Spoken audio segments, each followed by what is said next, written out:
Okay, Lebo, welcome to the podcast. Thank you for having me. Sorry for wearing my cap otherwise. I know it's all good. It's all good. So, the first question for today is what is network marketing and how can one start making money from it? Okay, great question. Yeah. Yeah, let's get straight to it. So, what is network marketing? Network marketing is a distribution model that says when a company has a product or a service that they want to get into the market, any company, if you have an idea, you need consumers, you need people to buy from you, whether it's B2B or B2C.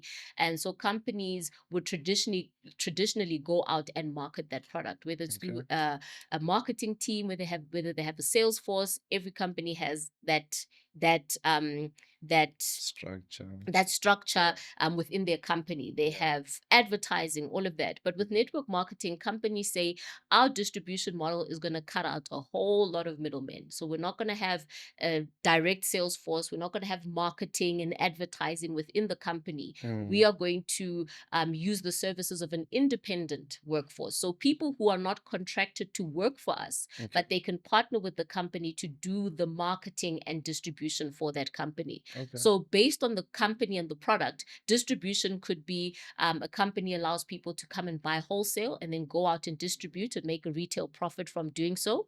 Or the company could say you could get us clients or subscribers who come directly to us to get the product, but we will then share the commissions with you for doing so because someone needs to be paid. Yeah. And with traditional advertising, you pay first. You throw jam on the wall and you hope that some of it's going to stick. Yeah. And you just have to keep on doing that. But with network marketing, it gives companies the opportunity to pay once a sale is done, once the customer has been acquired. And then it also gives individuals who are entrepreneurial the opportunity to partner and do business without having to actually come up with a product on their own, do all of the stuff in the back, logos, registration, administration, everything that comes with a company. As an entrepreneur, I don't have to take that risk and responsibility on, but I can partner with a company that's done all of that. And together it's a partnership that works. I make money, they make money. And obviously the important thing is to partner with good companies who are doing so. So would you say network marketing is similar to affiliate marketing? Very close, very, very close. They're both based on the fact that number one, we're independent. You're not working for the company. You are referring people and getting paid a commission for doing so. You can refer as many or as little as you want. If you refer, you get paid. If you don't refer, you don't get paid. But the difference with affiliate marketing and network marketing is that network, or what sometimes is called multi-level marketing, you're building a network. So it's not just you alone. In affiliate marketing, like I have a YouTube channel, if I have affiliate links in there, people who buy, I'm the one who gets the benefit. It's one tier. So there's only one person who's going to benefit, which is me. With network marketing or multi-level marketing, I can build a network of people where I'm building a distribution, a model of distribution of people within my network that I get to benefit from. So you get to leverage and earn for multiple levels. Like, you guys are a business channel. So you know that making money, you're either going to use OPM, other people's money, or you're going to use OPT. And, in the traditional employment sense, your boss is using your time in order to push their agenda but they pay you for that. And that's what you signed up for. So it's completely fair, completely legal. In network marketing, we are leveraging other people's time, OPT, but everybody's independent. Like John Paul Getty said, I'd rather earn 1% of 100 people's efforts than 100% of my own. So that's what leverage is. Leverage allows you to, through very little, get further. So in network marketing, I can come on board and I can build my own team of distributors who come on board. They're independent. They don't work for me, but they are building their own independent business. But the company says, Lebo, we would not have known these people had you not introduced them. So we are going to give you a percentage of the production that they do. We're not taking it from their commission percentages. They know how much they're going to get, but the company will then give me an override. So now I can build out a distribution team of 100 people, 1,000 people, 10,000 people. So imagine if I'm earning 1% from 10 people, I can then scale to 100 people, to 1,000, and then to 10,000. And so that way you're never limited. You can always earn more because there's no limit. If I 10,000 can be 100,000. So that's the power of network marketing versus affiliate marketing, where affiliate it's mostly one tier. But affiliate is also a great way for people to make money because you can be an affiliate on multiple programs, you can sell multiple products, and as you grow, for people who are building a personal brand or people who are into social media and doing business online, the bigger your community, the bigger your reach, the bigger your influence, you are able to sell more. And it's a numbers game. Business is a numbers game. Doesn't matter whether you're in affiliate marketing, network marketing, you're starting your own business, it's a numbers game and you want to get to bigger numbers to make more money.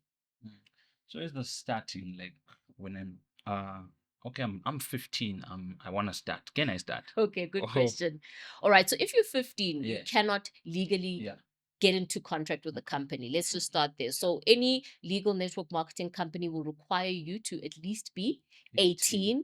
If you are going, some companies do give a concession. So if you're 16, but you get permission. Just like, after 16, you can go out and get a holiday job or something like that. It mirrors that also. So you could start as a teen, but obviously your parents would then have to, be involved in one way or another to say, we do give this young man the permission to go out and start his entrepreneurial journey. But yes, you have to be above the age of 18 because that's when you are legally able to make your own decisions, work, get into business. So 18 and above is the way to start. But start them young. If you're young and you want to get started, you don't have to wait until you're 18. You could partner with your parent. And you could do a joint venture and your parent is the one who's, legally with the company, but you're working it together. And then you are able to then grow and at 18 also start. For the 18-year-old, is there any emancipation?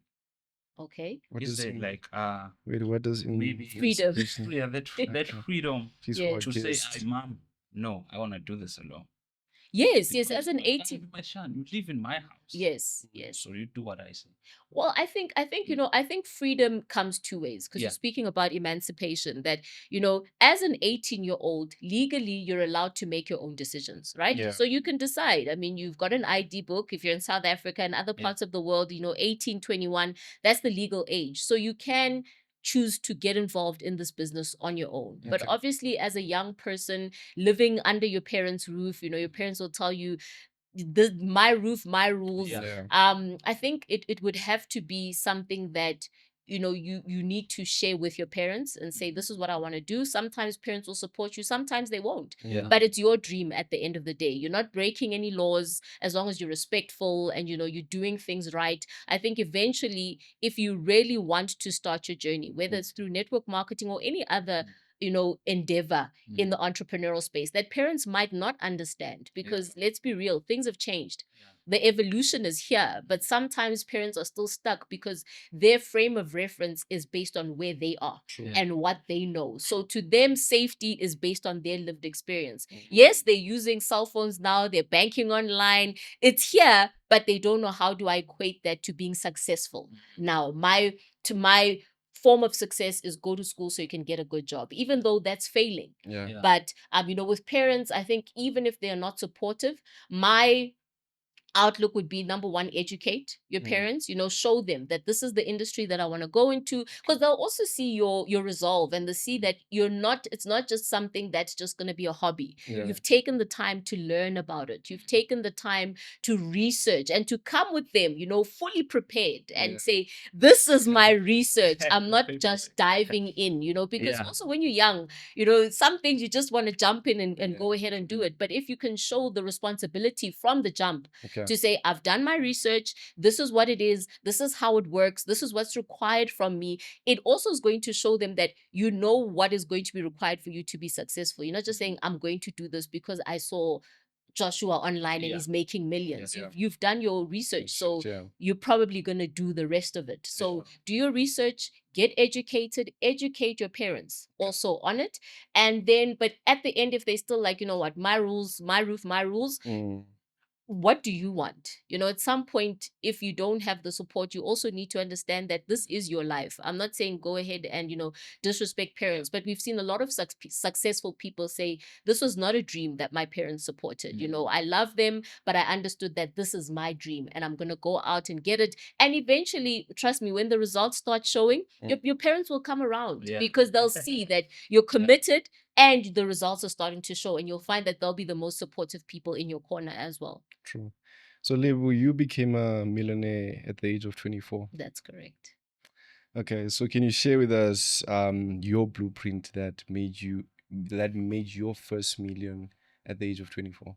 Okay, I love that question, and yes, I did make my first million Yeah. at 24. And it wasn't like I always say, it was a result of hard work, consistency, a little bit of luck, also, being in the right place at the right time, seeing an opportunity and taking it. So my blueprint really, and I think this is a blueprint that can work across industries, especially in the time that we're in. I happened to make my first million in network marketing, but I believe the principles and the steps that I took are things that people in any industry can take and see, because success leaves clues, and success, regardless of industry, there are certain principles that are universal.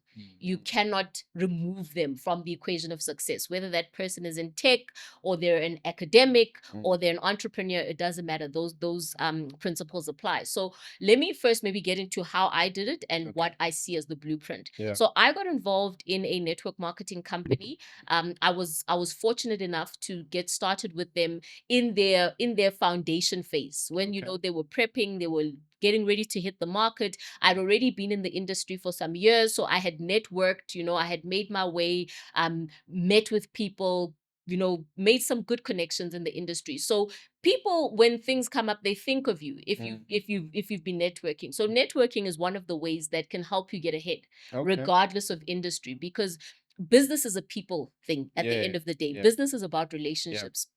People do business with people they know, like, and trust. We hear this all the time online, but it's the same even in jobs. And sometimes people call it nepotism or favoritism. Who gets the raise? Who gets the promotion? It's the one that the boss likes, or the one that knows all the people in the office. So that's something that's a key or a strategy that I think young people and people, regardless of your industry, need to take more seriously. In your industry, be prolific, like be known, go out there and be the best in your field, and make all the right connections. And you never know which is the right connection, by the way. You can't judge by, okay, this is the one who makes the most money. Sometimes it's the PA that's going to connect you with the CEO. And whenever you want to be busy with CEOs, no, connect with anybody and everybody from all levels, as long as it's within your industry and it's part of the mission of taking you forward. Like, if it's going to be, like, right now we're on a podcast and you guys focus on business, it doesn't make sense to have a comedian sitting in this chair.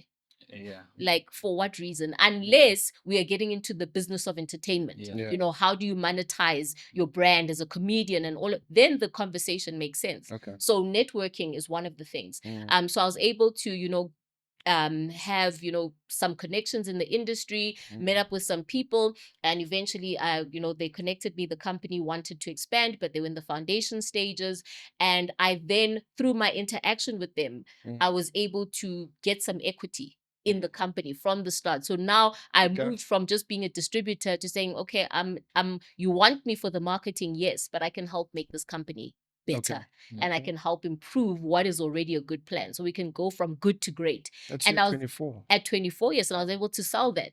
And they were like, perfect, come on board. And so that's another thing that's part of the blueprint. Know your subject. Know, if you are in tech, know your subject, so that it doesn't matter which room you are put in, you are able to add value, and you are able to, people will be able to see value further than what's on the table. You can negotiate past what is being presented to you, because people see that, okay, you're bringing more value to the table. So add value. Be know your subject. Okay. Be prepared, because they say luck is when preparation meets opportunity, right? So be prepared for anything within your industry. If you're into social media, podcasting, or whatever, e-com, affiliate marketing, whatever it is that you want to do, make sure that you know more than the average person on that industry. They'll now we're not in the book era anymore, but back in my day, it'd say read 10 books on a subject. Okay. And you'll be in the top 1% of the population in that subject. So if you want to know about something, do as much research, know as much as you can, so that you're in the top 1%, and that will speak for itself. You don't have to do much. It will speak for itself, and how you communicate, how you carry yourself, and how you interact in those situations in your industry. So network, do your research, be well informed, strive to do your best in that industry. So that's how I got into that company. I was able to get some equity, and then we had to now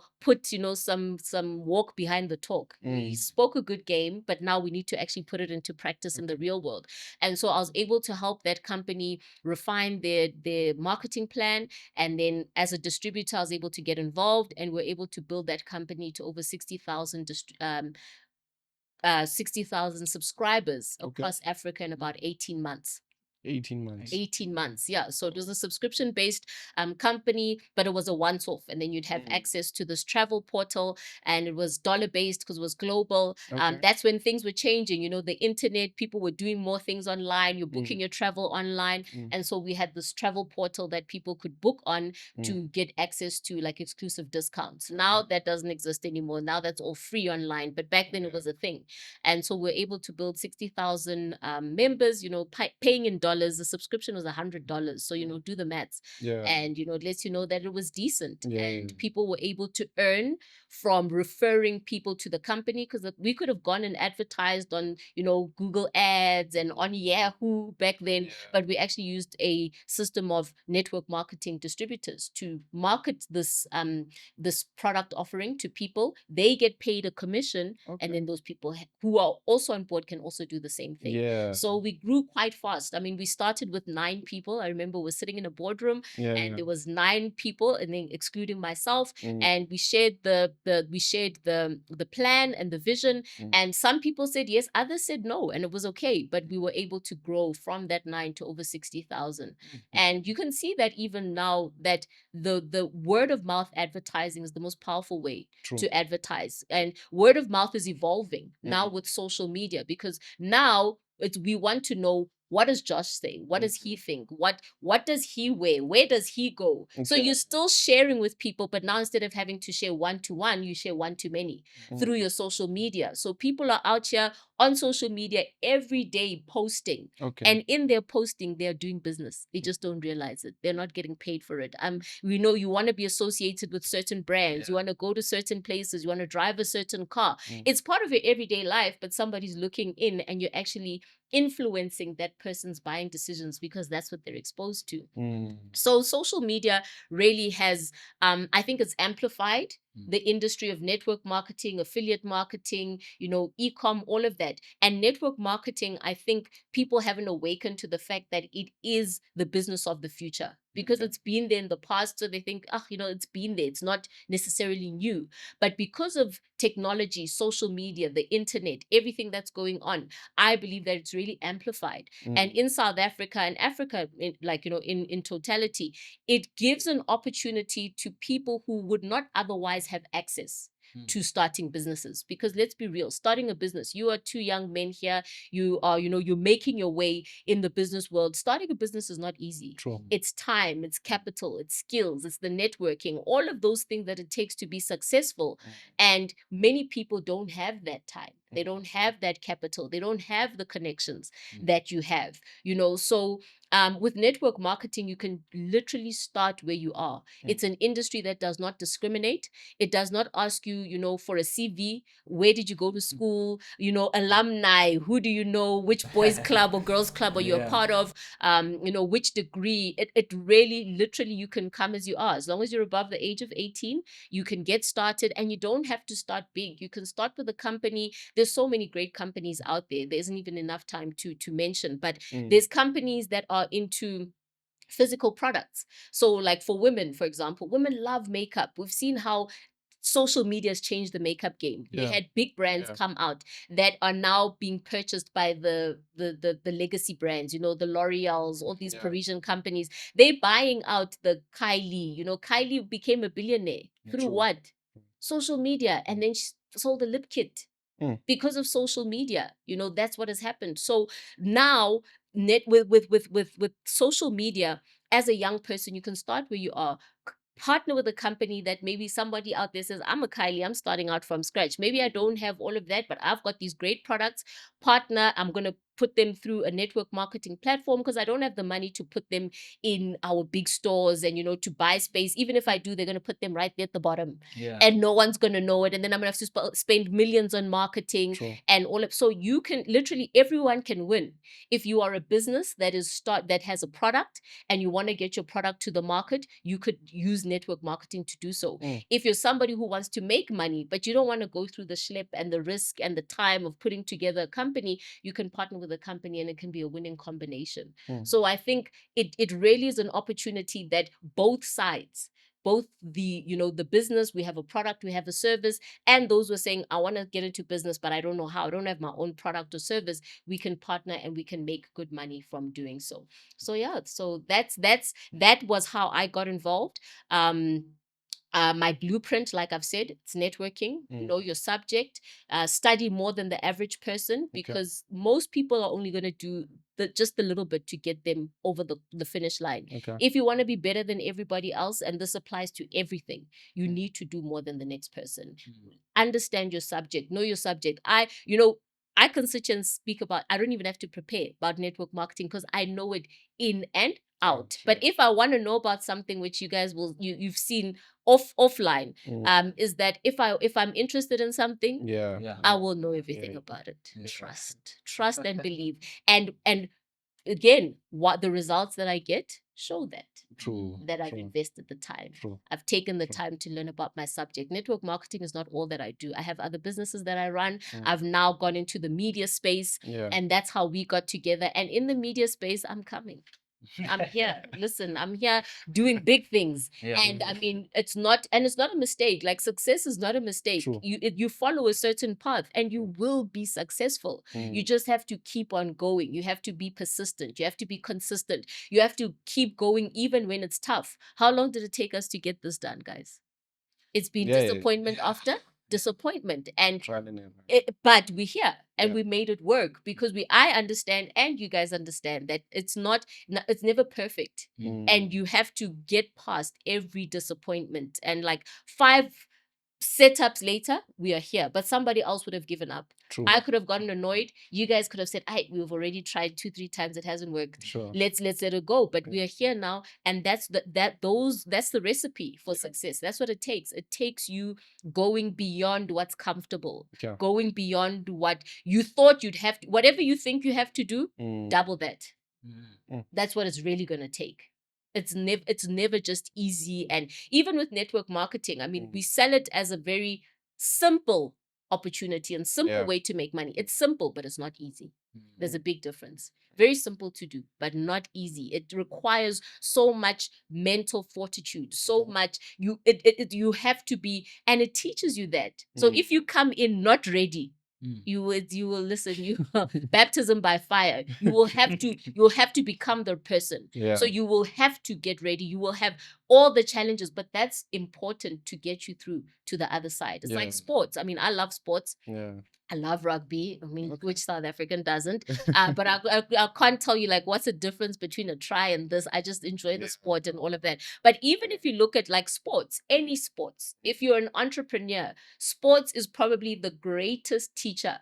And you don't have to be physically doing sports, but sports people, you can learn so much from their resilience, because we see the trophies at the end. We see the wins. We see World Cup champions, this champion. We see the glitz at the end. But with sports, I love sports because the process is there and it's documented. So I love watching sports documentaries. Like probably most of my favorite shows, sports documentaries on sports coaches, because in sports, the work is, you can see the work. You know, in business, sometimes it's a little bit muddy because we don't see you working all those crazy hours. True. We don't see you doing the networking. But in sports, we can see that they've trained. We've seen them lose the games. They win and lose in public.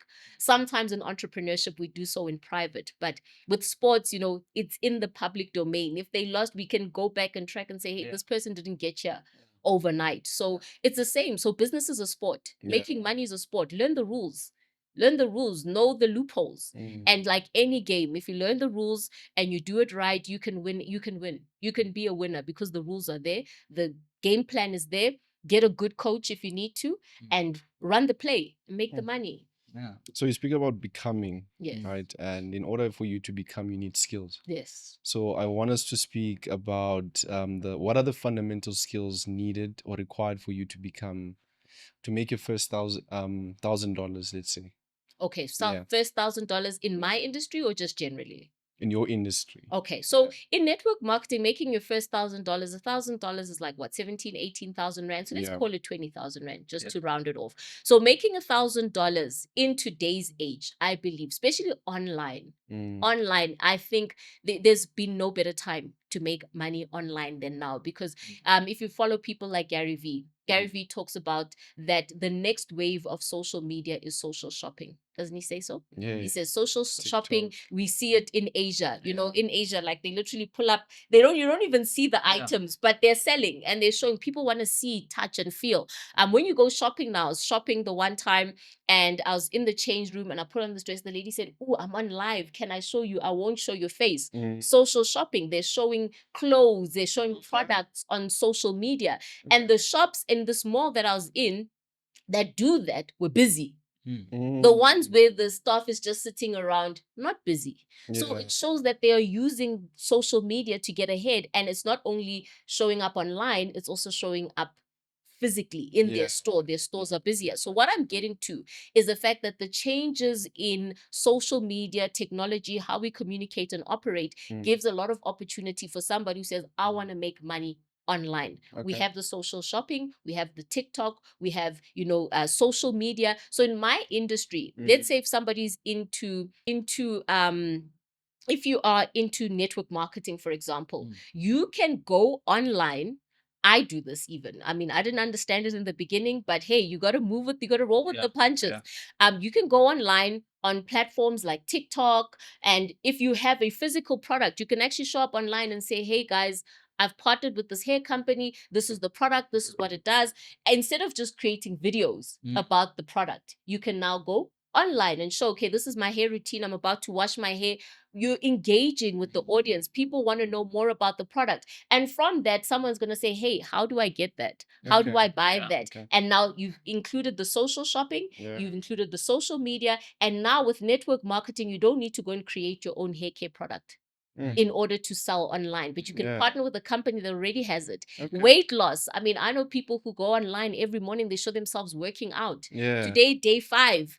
And we can follow and we know, man, this one 10 days ago, they were not, and we can see, and they'll say it's all because of this product, but you can also see I'm doing the work. And with network marketing now, they'll have people come on board and they'll say to their teams, do the same thing, go online, add this product as part of your lifestyle. And now you're growing a team of people who are subscribing to the product or the service. Now that's for physical products. I love physical products to use and consume, but in network marketing, I'm not going to be standing there saying, hey guys, this is the hair stuff I use. It's not me. But I do have products and tools that I use in my everyday life in network marketing that I promote. So for example, I'm like I said, we're going into media and all of that. So on my podcast, on all my social media platforms, I have one link that I use. And that is a digital business card. And so I use digital business cards a lot. And because of, everything is there. If somebody wants to contact me and say, there's the card, there's a digital business card, I can print the QR code, in my office or whatever, it's there. People can scan it. They can have access to everything. They want to WhatsApp me. They want to call me. They just click and it WhatsApps them. I don't have to say my number is 06. It's all there. Yeah. All my podcast episodes are uploaded on my digital business card. Somebody wants to book an appointment, it's linked to my Calendly, it's linked to my Google Calendar. My calendar, I already know it knows before I do who I'm seeing next week, Tuesday. And so if somebody goes on there and clicks to book an appointment with me, it will know that don't book Tuesday 10 a.m. Lebo already has a slot. It will show the slots that are available. So technology is smart. Use it to make money. So I then have partnered with a company that has a digital business card. And because I'm an entrepreneur in the space dealing with other entrepreneurs, it's an easy product for me to promote. Okay. So I show other entrepreneurs how they can also, subscribe to this product that they would be subscribing to anyway. If they're serious about building their business. And then as they refer others, we get to make money. So making $1,000 online in this day and age is something that's very simple to do. You just need to ask yourself, how do I want to make it? Because, for example, with social selling, if I want to sell online, e-com, all of that, it's also a business that it's not passive. Meaning, if somebody has purchased from my store today, I need to somehow make sure that they come back next month so that I can get a check from them. So if I'm selling tech, for example, tech gear, they're not going to be buying every month. So I need to make sure I've got consistent, new customers coming in month to month for me to be profitable. But in network marketing with the products I subscribe to, I like products that are subscription based because that gives me an income that I can, it's predictable. I know that if I have 1,000 subscribers on a monthly basis and this company pays me X, then I know that every month, as long as those people are subscribing and they're paying, I'm able to make this type of money. So getting back to the $1,000, let's use the digital business card as an example. If I have how many? If I have let's say 300 or 400 people that are in my distribution network, whether they were referred by me or referred by other people in my team. If I have a team of 400 people who are subscribing to this digital business card every single month, that means I'll be making $1,000 a month.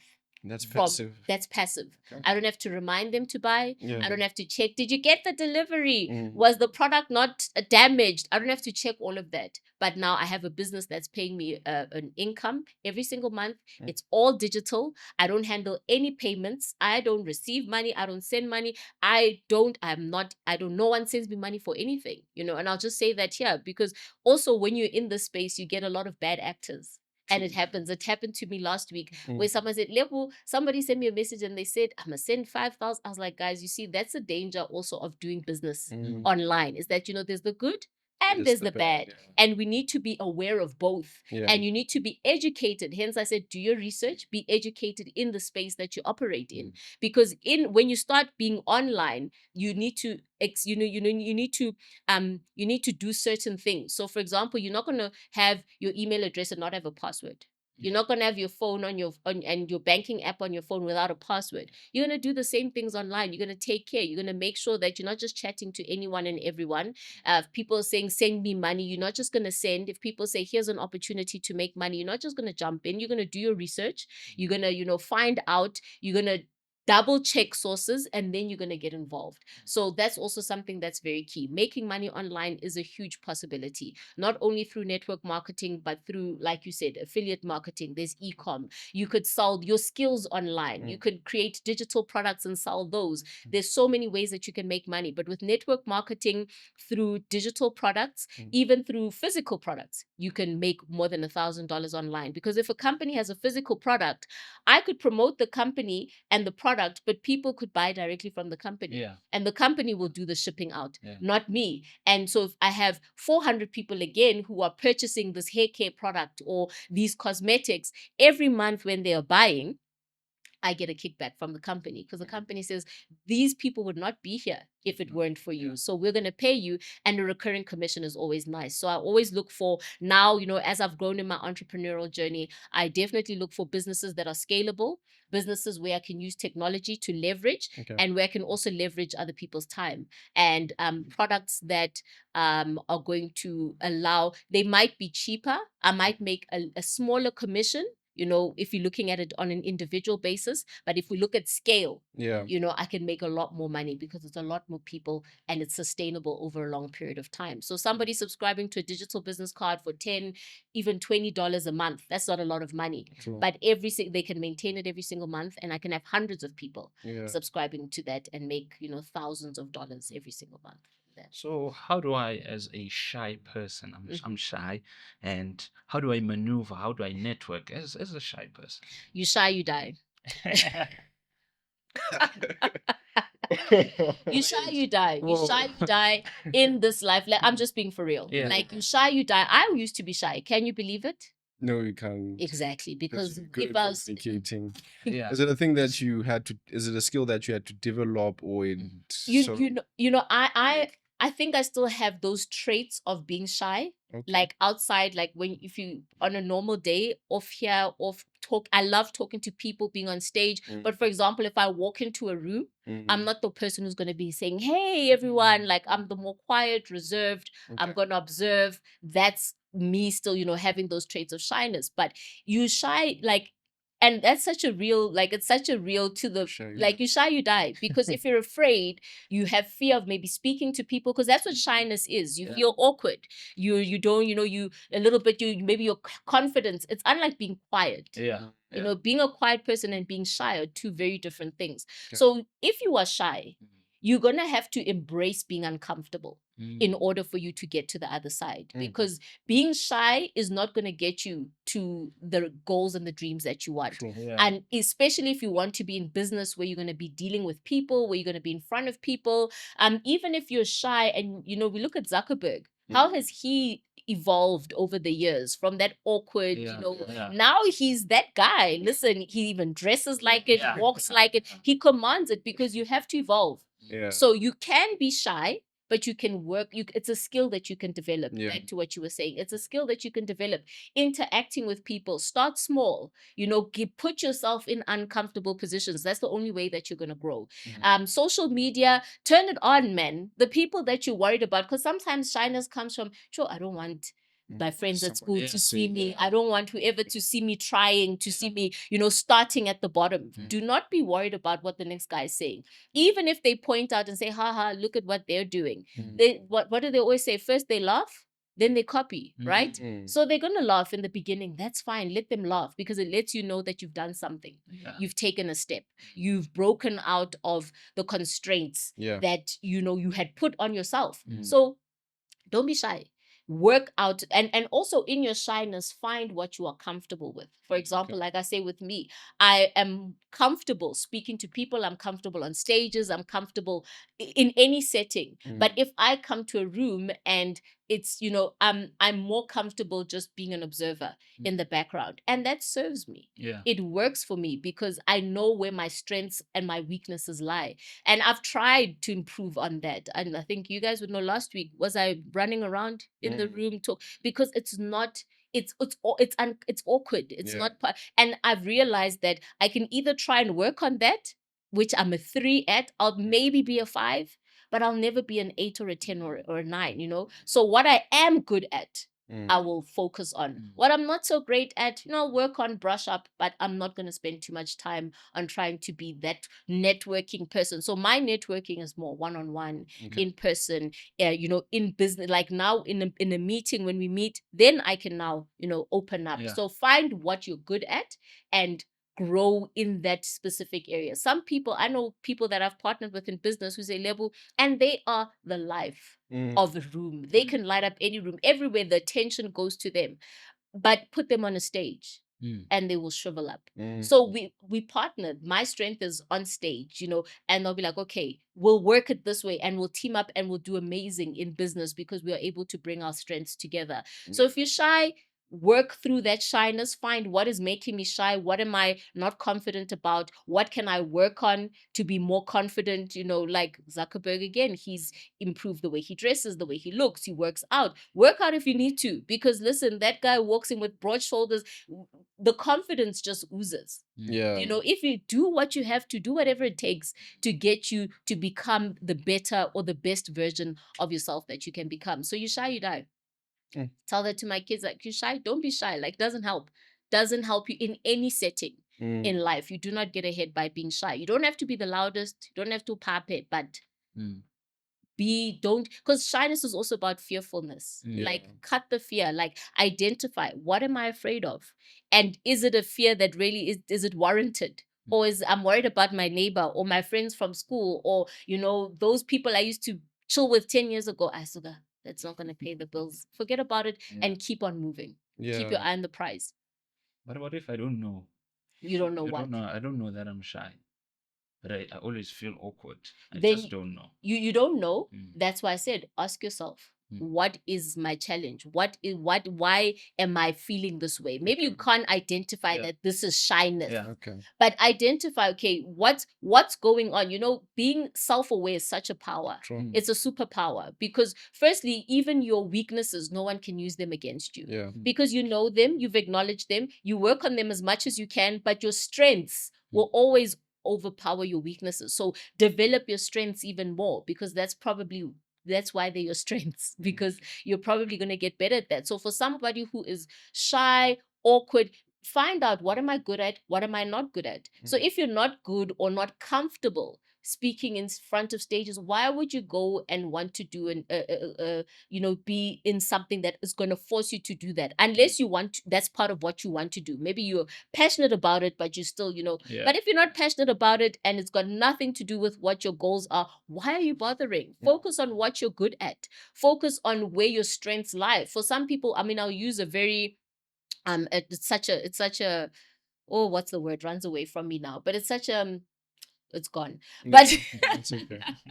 but sure, it is so gone. That's crazy, because I was like, no, man, it's such a simple word. But anyway, let's say, usually on TV they'll show like the nerd, and he's on his computer, but he's socially awkward, but he's a flippin' good, like programmer or something. Focus on that. Like you get, like, look at Apple. We had Wozniak and we had Steve Jobs, and they did it together. And find your superpower, grow in it. Where you're not good, improve, because social skills, networking, that will always help you. It will always help you. Also, for people to not take advantage of you, because if someone says, well, hey, this one is good at this, but because they're so awkward and lack so much confidence, they'll take advantage of you. So grow where you need to grow, but where you are good, focus. If your superpower is being an amazing developer, or somebody who's amazing online on the computer, why are you forcing yourself to do the other stuff that you're not naturally attracted to, or want to do, or good at? So I think being self-aware, knowing yourself, it's important in the entrepreneurial journey, because then you're not going to get caught up in unnecessary pursuits. Because I'm competing with Joshua. Stay in your lane. Own your lane. Be the best in your lane. No one else can even, try and be the best in your lane, and you'll be so far gone, because you'll be in your own lane competing with who you were yesterday and nobody else. How did your environment play a role in shaping who you are today? Great question. I think my environment, you always have the argument, nature versus nurture. Like, are you born this way? Is it your environment that is, caused you to become this way? But I believe that it's a bit of both. But environment can catapult a person. The right environment, it's like a seed. Every seed is special, and every seed requires a different environment. And you cannot take a seed that is meant to be in a wet environment and put in a dry environment and hope that it's going to thrive. That seed won't make it. So environment is very, very important. And so again, for me, I believe my environment was key in helping me develop and to find myself and to grow and to blossom the way that I have. I had a very supportive upbringing. My mom was very, very supportive. She was entrepreneurial. So I got to see firsthand, say, okay, so this entrepreneurial thing, this is what's required. This is the time that it takes. So I saw the good, the bad, the ugly. And I saw that, it's worth all the sacrifices that one has to make. But I didn't have an idea of entrepreneurship that was outside of what it was. I didn't think it was all rosy and, only money, because I saw the grind. So I respected the grind coming in. I knew from the start that you don't make it because of luck. You make it because of the work that you do. So that shaped my work ethic. It shaped my exposure. Also, exposure is so important. Being exposed to more, being exposed to better, being exposed to different opportunities. I remember when I was young, my mom would always attend like these business seminars. If they said there was a speaker from overseas or even locally coming, for motivation or sales, she's always going. And I would always go with her. And that helped to broaden my horizons and broaden my thinking. And I mean, should be listening to Jim Ron in the car. I remember I was 18, and in 18, you want to be bumping that hip hop, all that stuff in your car. But in my car, I remember once I was driving with friends, literally 18, I remember fresh, and Jim Ron is in there in my CD player in the back of the car. And I was like, don't change like my stuff. Like this is my car. So we're gonna listen to what I want. And I was being primed from a very early age into personal development, mindset. So I think environment is key. And now with, the growth of the internet, even if your physical environment is not conducive, you can always escape to an online environment that can be conducive to help you grow. So what you are consuming day in, day out is shaping who you are becoming. Wow. So if maybe you might not be in the best position, maybe your background, because even where you live, where you go to school, who your friends are, that all has a huge impact. It's all exposure. What are we doing on the weekends? Different friends are doing different things. Different schools are doing different activities. Thanks. It's very different, and there's levels everywhere. But you don't have to be constrained by where you come from. And as you asked that question, the podcast that we released this week with a young man, I was so inspired. Totally. So he's an attorney, and he grew up in very harsh conditions. Okay. But what those conditions have produced it's amazing. Yeah. And you sit back and you think sometimes the environment again, which can sometimes be comfort for, young people, True. Can sometimes also spoil them. True. And, make them not hungry. Because I remember Tlotliso said something so powerful. He says, I can't relax, and I won't relax because I know what's waiting for me if I do. Yeah.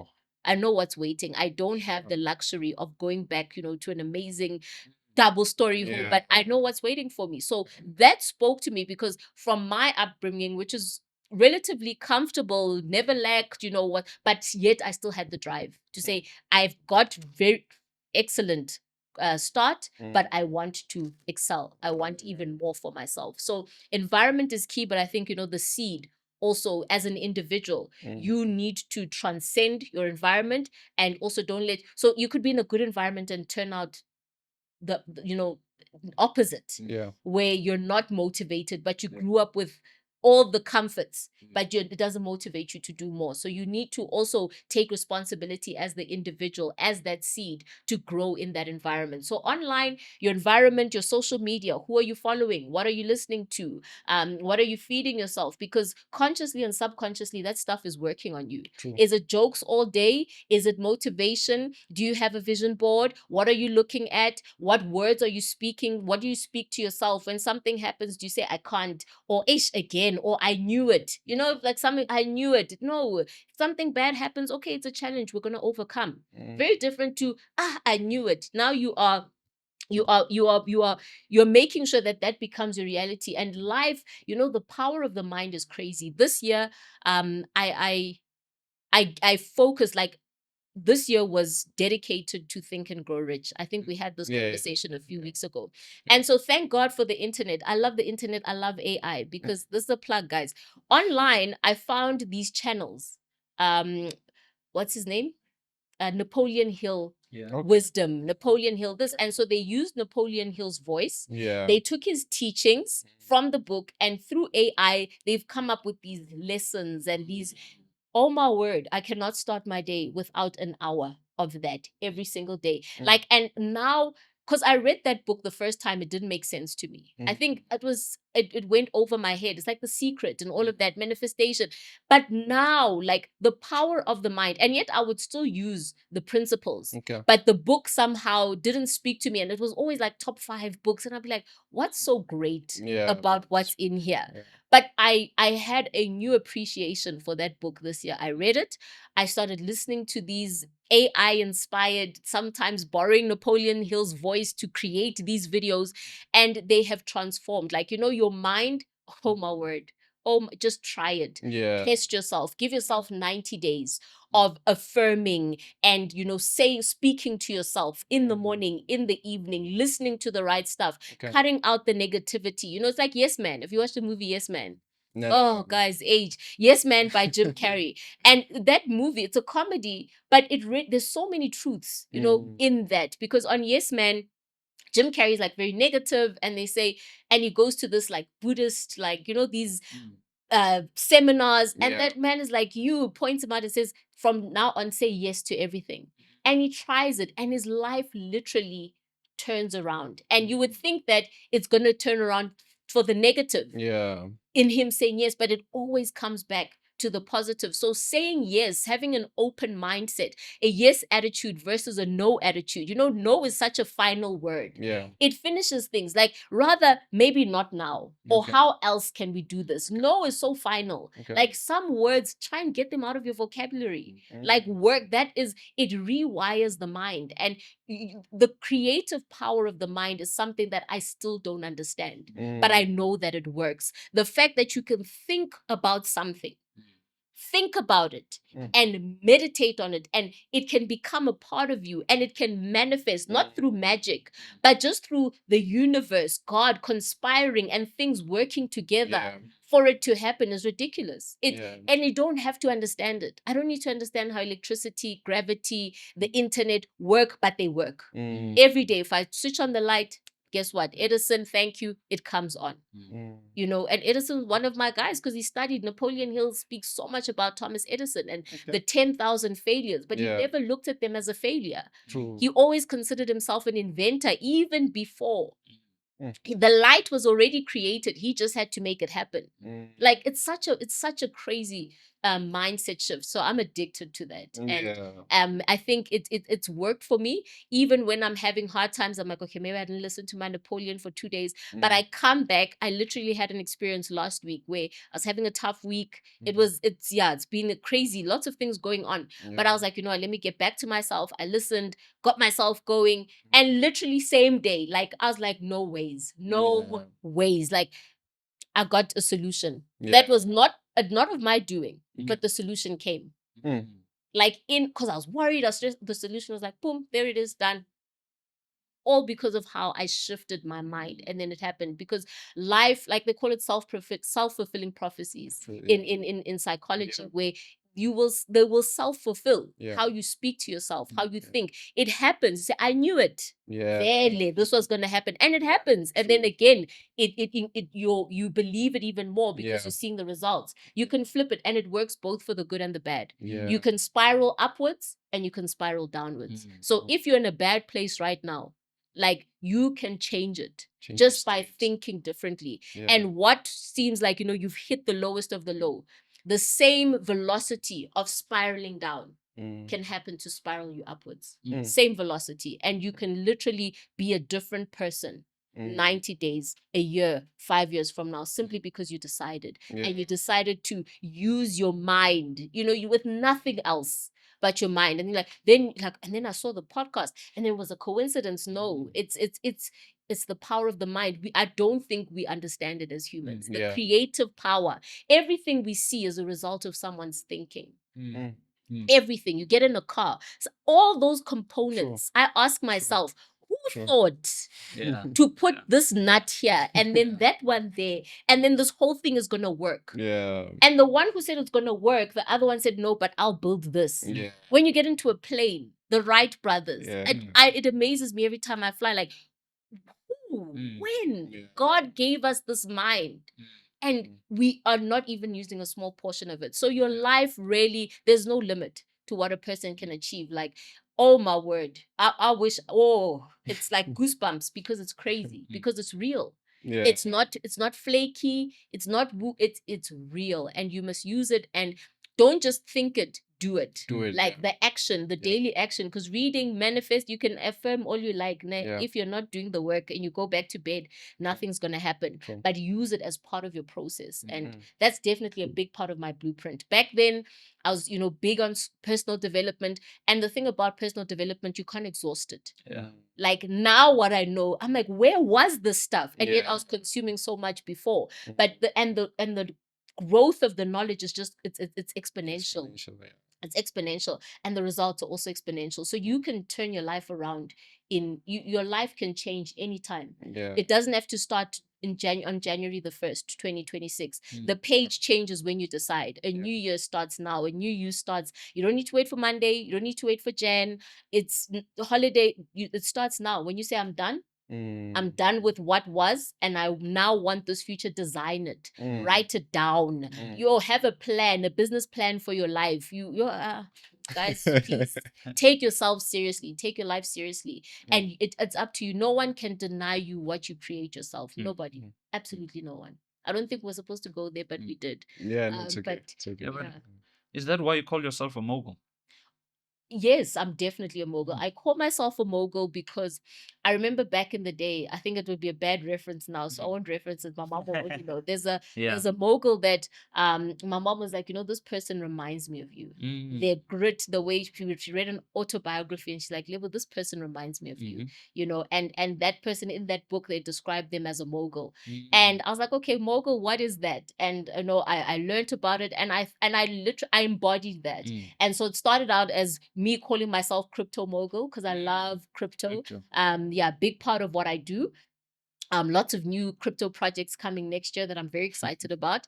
But yeah, crypto mogul, and we started a community. We called ourselves the Crypto Moguls, and yeah, we had our branding and everything. But then it just stuck to say mogul level, and I think the rise of the modern moguls, that people are creating their own lanes and they are owning them, and now wealth, there's no limit, and you can literally get into those 7-8 figures in today's world with a lot less than what it took before. Okay. And so being a mogul is something that I definitely aspire to. I don't think I've reached that level yet where I will say mogul. It's stuck. Yeah. It was not very intentional. The crypto mogul part was very intentional. The mogul level part, it was just part of, okay, it's an extension. But yeah, definitely the goal is to be a mogul and to build other moguls. There's no use being the one person, you're the only one enjoying the fruits of what you do. But the industry that I'm in, network marketing, it really is a selfless one. And I keep coming back. Like I say, I've got other business interests, but I keep coming back into network marketing because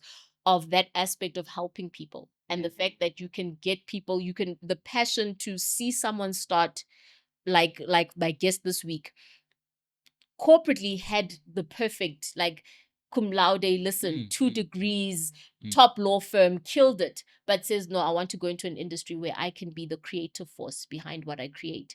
I don't want to be limited by my title. I want to be, paid for my effort. And this is an industry that allows you to do that, but also allows you to build people at the same time and help people and empower people. Not everybody's looking for, we'll say mogul, big. Someone's just looking for an extra 10, 20,000 rand to change their life, to take their kids to a better school, to live in a decent house. That's what it's going to take. And they will have reached their mogul status and, the passion to be able to help people do that, regardless of what they're looking for. But give them the tools, hold their hand if they need the hand holding. But at the end of the day, they got to walk the journey themselves. So yeah, so that's a great question. I think I've never really thought about it that way. About, like, why do I call myself a mogul? Yeah. Why is it important for you to serve other people? I think, service to many leads to greatness. Okay. Service leads to greatness. To serve, give value, provide value. Wherever you go, leave. How am I here? Would you have called me otherwise?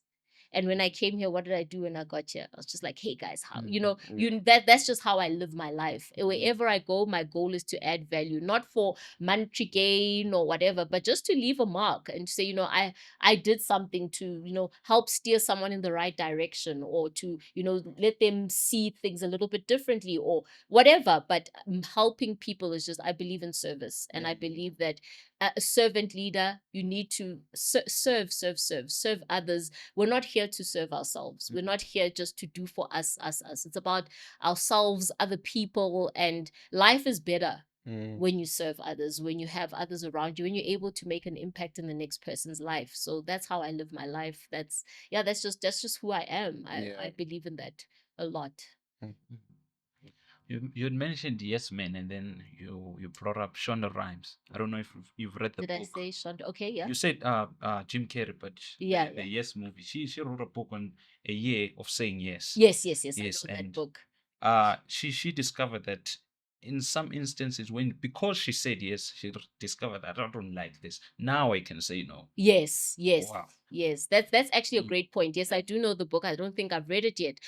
But yes, sometimes you say yes so that you can realize that this is not where I want to go. You're allowed to change your mind. You're allowed to say, this is what I thought I could do. And you're also allowed to say no. Let's also not leave that one out the equation. You're not yes to everything, because saying yes to positivity and affirmations at the same time, you're saying no to negativity and other things that are not driving you forward. So it's a duality. They go together. So in saying yes, you find what you don't want to do, but part of saying yes is also saying no to other things. Part of saying yes to entrepreneurship and success is also saying no to being lazy. It's saying no to being, with not having focus. It's saying no to fun times sometimes. It's saying no to what we could be doing this, and you could be studying and you could be working on yourself. You got to say no by saying something yes to something else. So it's definitely part of that. But yeah, I think I'll definitely have a look at that book when I get there today.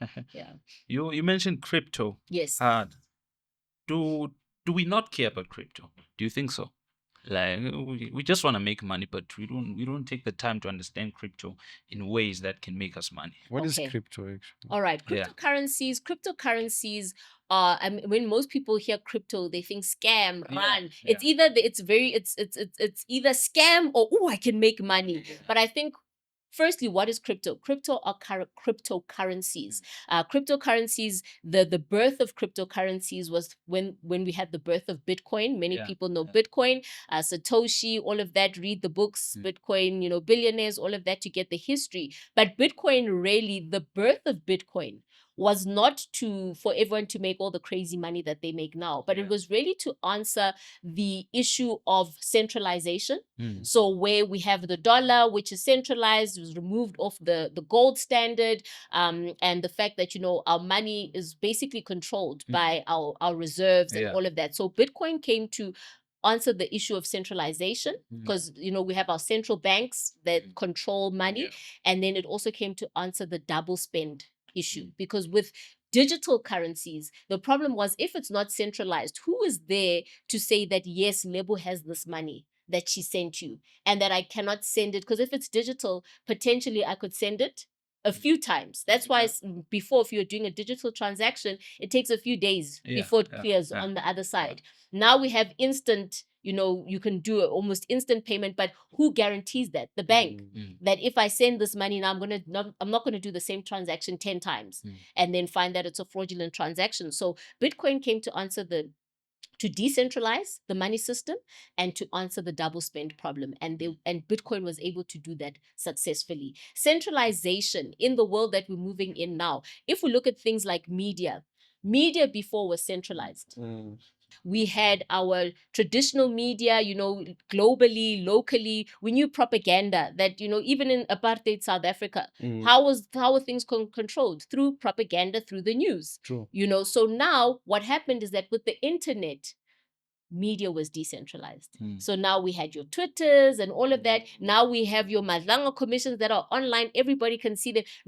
There's no hiding behind the centrality of media. There's no one force that's telling us that this is how things are. Everybody has a voice. And that's what social media and the internet did. It decentralized information. So we don't go to one source to get information. We can go to many sources. We can verify many things. The financial system is the same way. It's very centralized. It's very controlled. It's very closed off. And so there's this other part of the world that's saying, no, we want decentralization. I want to choose what I do with my money, when I do it. I can't be told that you can't send money to a country maybe that has sanctions or whatever. Right now, if you want to do business in countries that have sanctions, you can't because of the IMF, all of that. So it's very technical why cryptocurrencies were started. But when they were started, it opened up a new world of decentralization of the monetary system. So things that required central money systems to do, your traditional banks, your traditional ways of investing, your traditional, investment houses,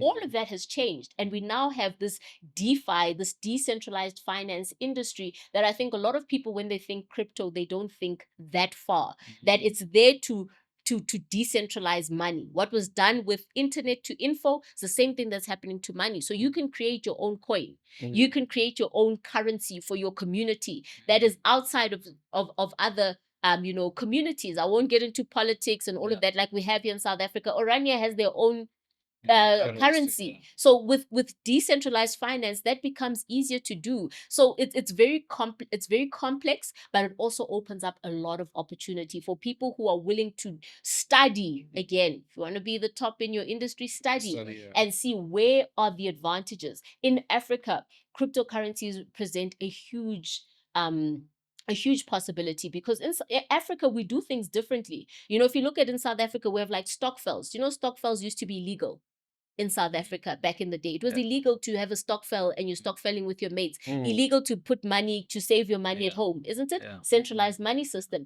But everything that we do in this centralized money system, we can do even more in the decentralized money system. So my interest is there. My interest is on the tech, the blockchain, the what does it mean to everyday life? Transacting. I'm here. There's somebody in Cameroon, in Kenya. How do we work? How do we connect? How do we do business using the decentralized money system versus the centralized money system? So for my love for crypto is there. So, buy this coin, get into this NFT. That's not my line. I know it. I study it so that I can understand it. But NFTs have a purpose as well. That it's a non-fungible token. Unlike, that just means if I have a 10 Rand, and you have a 10 Rand, it has the same value. They're interchangeable. But if tokens, NFTs are not, you can't interchange them. So that technology can work for things like title deeds and, like legal documents and stuff. And certification. So that's a technology that can work for things like that. So there's so much opportunity. And that's what I love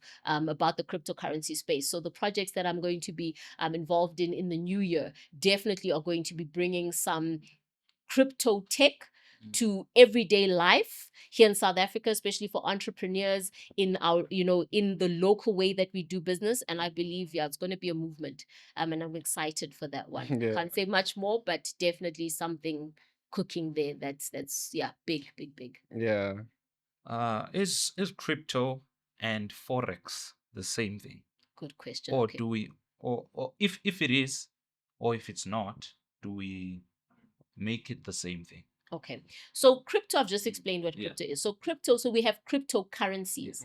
Then we have Forex. Forex is the foreign exchange market. So if I have a Rand, that's a currency. Somebody has a dollar, that's a currency. We can exchange. I get our currency. So that's why you always see the USD to the Rand value. So Forex simply means foreign exchange. Then we have the Forex markets. This is where these different currencies are traded. It's a market. So like a marketplace where you go and shop.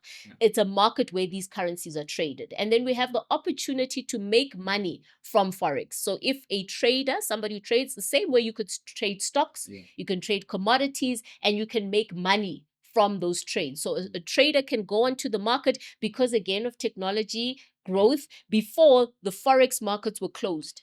to institutions, to big funds, because it was very difficult to trade small amounts. So you didn't have micro lots and mini lots. So you couldn't come with your $1,000 and want to trade in the big markets. You could only come. That's why funds would pool funds from the investors, then only go into the market. So now the growth of technology and online brokerages, because a brokerage simply connects buyers and sellers. So online brokerages could allow retail traders, because there's institutional traders, which are the banks and the institutions. Then we have retail traders. Those are the small, traders, the less, small accounts. So not an institution, but individuals trading. When technology came and online brokerages came, that's why now even the New York Stock Exchange, you don't have people sitting in the pit selling and saying, I'm buying, I'm selling. All of that is done where now? Online, through the use of software.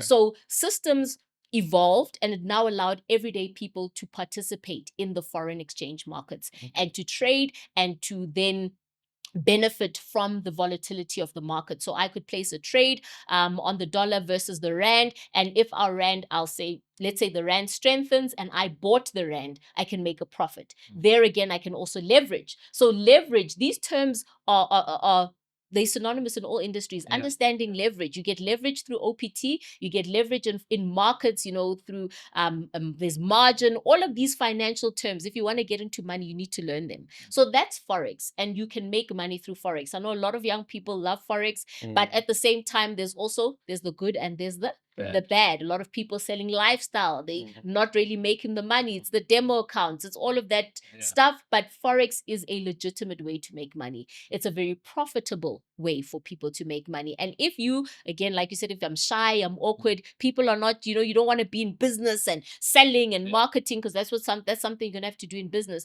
You can sit at your house and learn to trade. It's a skill. It takes time to learn. It takes consistency. There will be losses. You need to be disciplined, but Forex is definitely a way that you can make money. Then crypto comes in. When I started, what did I say about crypto? Crypto is a what? It's a currency.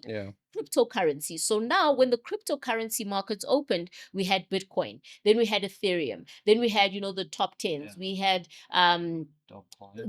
Doge is even it's a meme coin. It was one of those that didn't really have a function. But many of the top 10 cryptocurrencies that came about, there was a solution that they were offering. Ethereum built a blockchain that other things could be built on. Tron then came, and their solution that they brought to the market was that faster execution times, because of the improvements that they made to the blockchain that was already there through Ethereum. So it built up like that. So it's also understanding what's the purpose of this cryptocurrency. Why is it there?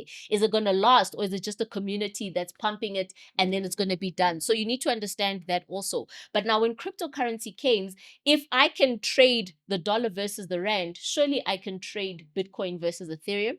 Surely I can trade, because Bitcoin has a value pegged, a value against the dollar, right? So we can trade that. And cryptocurrencies are a lot more volatile. So whereas the rand versus the dollar, it's going to maybe 1 or 2% a day at most, and that's a very volatile currency. With crypto, we have 50% drops in a day. So more volatility also means what? More opportunity to profit. So then the cryptocurrency market then also grew. And so people then flood there. You can trade crypto the same way you trade Forex, the same way you trade stocks. You can trade Forex with crypto. You can trade Bitcoin, BTC USD. You can trade Ethereum, against the dollar. And so Bitcoin, cryptocurrency is different, Forex is different, but the same financial principles that apply to trading Forex now through these online brokerages, they've now opened up crypto trading. Crypto is nice because it's 24/7 versus the Forex markets, which are during the week, Monday to Friday, when banks and all these markets are open. We have the Asian market, the Europe market, the US market, all opening at different times. There's stocks that are linked to it. So, and that affects the currencies, right? So Forex Monday to Friday, and then we have crypto, which on the weekends, if you're a trader, you can trade your crypto on weekends. So there's a lot of opportunity there as well. So they're not the same thing, but there are similarities, and you can trade both. Okay. Does it explain? Yeah. Okay. I'm good on my side. I don't know if you're good. All right. Good. Okay, Lebo, can you share a little bit about your channel? Okay. What are you trying to accomplish with your channel? Okay, so my channel is called Rise of the Modern Moguls. Okay. It is a I always say Rise of the Modern Moguls, the podcast where we're redefining entrepreneurship Okay. in this digital age. Because entrepreneurship, all along, we thought you'd have to have a shop and I have to open a physical business. So today, with especially look at AI, the projections are that we're going to have the first unicorn companies that are 1 or 2 people companies. Where they don't have huge staff, they don't have these big teams, but they're going to be billion-dollar companies because of the growth of AI. So the Modern Moguls podcast is really just to highlight the stories of entrepreneurs who have broken through the mold of traditional thinking, traditional ways of making money, and they've used that to build a business and a life for themselves through these different methods. I started with network marketing because that's something I'm very passionate about, but I think we have an overlapping theme. And as we go into the new year, I'm definitely going to be talking to entrepreneurs from different disciplines, not just network marketing, but where they are looking at new ways of making money. It's not the traditional stereotypical way of doing business. They're using technology, they're using the digital world. So people who are media, tech, affiliate, e-com, all of them that can share a story with the next person who's watching, from wherever they are in the world, and inspire them to say the possibilities are there. Regardless of who you are, where you come from, you don't have to follow a certain line. There are alternatives. And that's what that's what the channel is all about. What do I want to achieve? We're not trying, we're doing. We're definitely going to be what I want to achieve is really just to open up people to the possibilities, because I think exposure, it's all about exposure. If you can see more, you can believe more. Sometimes you need this, seeing is believing, right? So if person A can do it, and maybe their story resonates with mine, maybe there's some similarities, maybe other entrepreneurs I've never been able to connect with, maybe they were well connected, they went to the right schools. What about me? There's somebody out there who was maybe in a situation like yours or even worse, who's been able to make it. So there, it's really about focusing on the positive side of entrepreneurship. The challenges are there, we acknowledge them, but we're showing people that with consistency, determination, discipline, all the things we talk about, same as sports,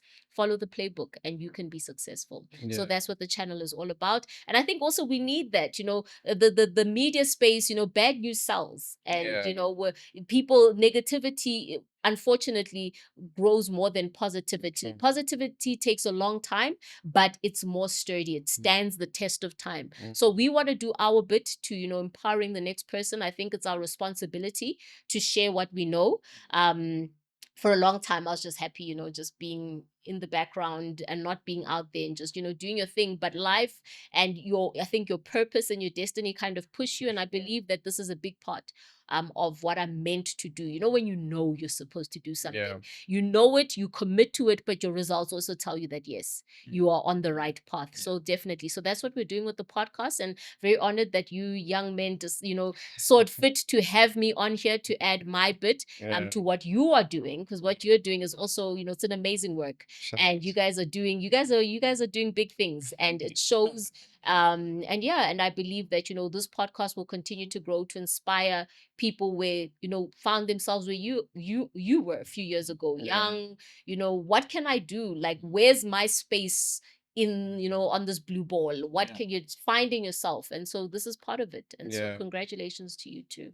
Congratulations for the 3K subs. Yes, you're on 3K. Thank you. We just celebrated 3K. And it's a one of many milestones, and it was an expected one. And right on time, right on cue. And we're road to 5K. So please subscribe, like, comment, share, do all of that stuff. But we're growing and we're not in a rush. The numbers support the vision, but the numbers, regardless of the numbers, I'd still be doing it. Regardless, if it takes, it's a project that I'm committed to for the long haul. The results will come eventually, but it was one that I started not looking at results. It's a pleasant surprise. It was a planned, process, but either way, we'd definitely be doing it. I think the voices need to be heard, the stories need to be shared, and the right people will find them. And the right community will grow from that.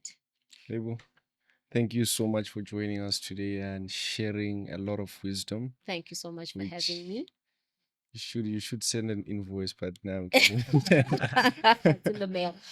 Yeah, but thank you so much for having me, and thank you for allowing me to share, my little bit with your audience, and I hope that they found value from it. We did our best. We just had an honest conversation. We didn't plan, and that's what this is about, just sharing conversations that reshape our future and take us forward. So thank you guys. It was an honor and a pleasure. It's closed. Let's Oh, close. should I close it? I'm thinking of the links. Oh yes, Okay. yeah, the links. There will be a link in this description of the video. Yeah. Down more facts. Yeah. That's all. More class. No, Oh, you said it the right way. I just said it no, the just way. use Yeah. more, yeah. Motlasi means right here. Then I said kotlas as in there. Oh, okay. I'm learning something. Yes. Okay, so Like, subscribe, comment. comment, link, everything down there. Yeah. Away. Away. Away. Away.